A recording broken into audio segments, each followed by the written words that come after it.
La historia de El Salvador estaba tomando un rápido proceso de cambios. De 1821 a 1839, El Salvador pasó de independizarse de España a anexionarse a México. Posteriormente conformó una federación con el resto de países centroamericanos para finalmente alcanzar la independencia, como veíamos en el video anterior.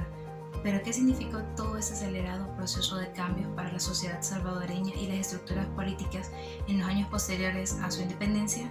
¿Será que la conformación de El Salvador en un estado unitario era la respuesta para todos los problemas que se vivían en el país, o acaso la herencia del pasado colonial le cobró factura a la joven república?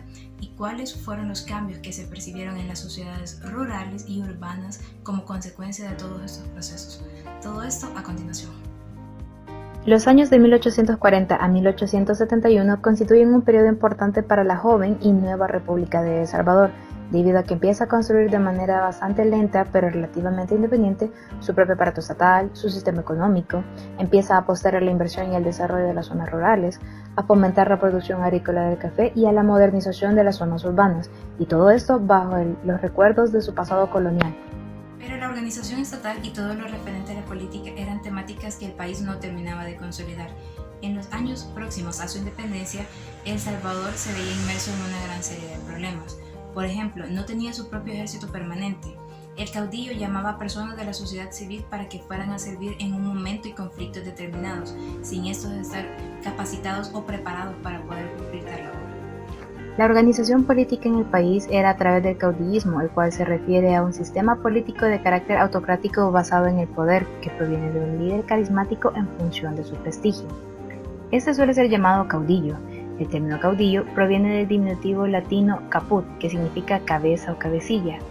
El término señala al hombre fuerte de la política, el más eminente de todos, situado por encima de las instituciones democráticas.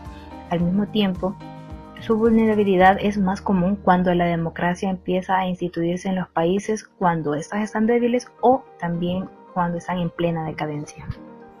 Esta figura era posible debido al grado de desorden que existía dentro de la organización estatal y de los cuerpos encargados de hacer cumplir la ley. Francisco Malespín y Gerardo Barrios eran importantes caudillos de la época. En 1841, El Salvador se constituye como un estado independiente y con carácter soberano, es decir, con la capacidad para regirse por sí mismo, gracias a la Constitución del 22 de febrero del mismo año, siendo el primer presidente de El Salvador el hondureño Juan Lindo. A pesar de ello, la figura de los caudillos era muy común. Estos usaban la violencia o la amenaza del uso de la misma para lograr sus objetivos políticos. Lo que unía al caudillo con sus seguidores no era un conjunto de ideas políticas, sino lealtades personales, es decir, estábamos frente a un sistema de clientelismo. Entonces, ¿qué es el clientelismo?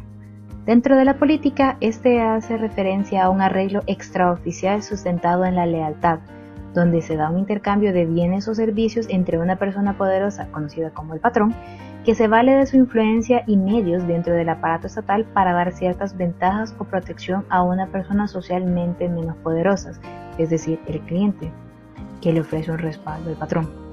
Él suele ser su apoyo político en temas como el asegurar votos para sus candidaturas. En pocas palabras, era un acuerdo entre el caudillo, quien se aprovechaba de su posición ventajosa para ofrecer a un conjunto de personas que le podían ayudar en su campaña política una serie de ventajas, las cuales podrían ser un cargo público, concesiones, compensaciones económicas, entre otros. Por lo que podemos ver, el mezclar las relaciones sociales con los intereses económicos y políticos era una práctica bastante común para El Salvador de mediados del siglo XIX.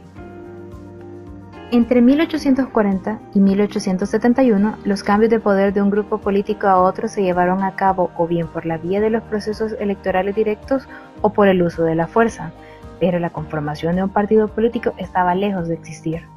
Lo más cercano eran las denominadas facciones políticas, las cuales eran asociaciones que tuvieron cierto nivel de organización, compartían ciertos principios políticos y se basaban en el clientelismo y el caudillismo.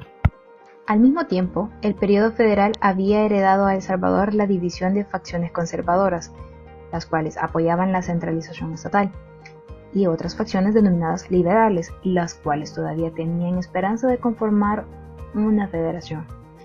Dentro de las nuevas repúblicas, el apoyo entre caudillos respondía a la facción a la cual pertenecían, por lo que la política exterior era un asunto de grave cuidado durante los primeros años de El Salvador. Fue hasta la caída de los líderes conservadores al frente de El Salvador y Guatemala que se dio fin al periodo de caudillismo en el país. En cuanto al desarrollo de la sociedad salvadoreña, las implicaciones que tuvo este pasado convulso dentro de la misma sociedad no fueron tan diferenciadas, por lo menos no a comparación del pasado federal. La vida en el campo continuaba con su propio ritmo. Se conservaban muchas costumbres como lo eran los matrimonios indígenas tradicionales y el uso de los remedios caseros a base de hierbas como medicina común. Si estudiamos el desarrollo de la sociedad salvadoreña se pueden entender desde diversas perspectivas, tanto estudiando las del área rural como las del área urbana. En estos años, la eficiencia en la producción en el área rural no era muy alta, pero sí había una diversificación importante en la economía interna. Las actividades del campo se complementaban con las actividades de fabricación de pequeñas artesanías. Las personas no se especializaban en hacer una sola actividad, pues en diferentes momentos del año se podía pasar de una ocupación a otra. Pero empezada la década de 1860, en los alrededores de San Salvador y en Santa Ana, las tierras donde antes se producía añil empezaban a ser utilizadas para cultivar café, actividad que se volvería el principal sector económico en los años siguientes, pero este periodo se explicará más adelante en otro video. Todo lo relacionado con la vagancia, la ebriedad, las apuestas, la fabricación de bebidas alcohólicas o actividades que indicaran que se llevaba una vida un tanto deshonesta eran prácticas perseguidas y castigadas por la ley. En 1854, El Salvador decreta una serie de disposiciones que buscaban limitar que los salvadoreños se sumaran a estas prácticas, debido a que en la capital era bastante común ver a los salvadoreños en juegos de apuestas o de azar. Pero la persecución que se le dio a este tipo de prácticas no fue la idónea, al no existir un cuerpo policial que se encargara de asegurar el orden público. El mundo de la ciudad empezaba a separarse más del mundo del campo. Las ciudades, y en especial la capital, se veían más abiertas a la influencia en el exterior.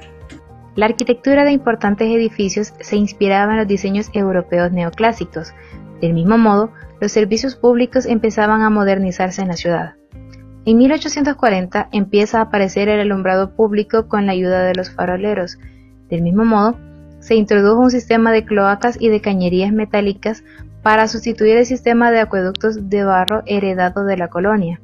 Sin embargo, las transformaciones principales hacia la modernización se iban a apostar a la inversión de vías de comunicación gracias al aumento de la producción y exportación de café. De igual forma, existían prácticas sociales que marcaban cierto grado de prestigio y diferenciaban a las clases. Por ejemplo, tener libros o novelas y leerlos era señal de que la persona tenía clase y cultura, debido a que indicaba que las personas eran capaces de leer, interpretar y poner en práctica lo leído, considerándose como intelectuales. A ello se le suma el practicar un deporte como símbolo de estatus y privilegio. A fin de cuentas, el periodo de 1840 a 1871 solo abarca 31 años. Sin embargo, hemos visto de que el país está acostumbrado a dar giros de 180 grados en un periodo de tiempo relativamente corto. Estos años apenas fueron suficientes para que El Salvador viera la formulación de 3 constituciones, la llegada al poder de 17 presidentes, entre ellos importantes caudillos, el olvidar el sueño de ser otra vez una federación centroamericana, una serie de disputas territoriales con sus vecinos, aparte de que conformaron una gran serie de guerras, la débil intención de formar un sistema político fuerte y sólido, la amenaza de una invasión por parte del filibustero William Walker y también el débil proceso de modernización. Por lo menos todo ese entramado de situaciones no permitió que El Salvador cayera en manos de una intervención extranjera que pusiera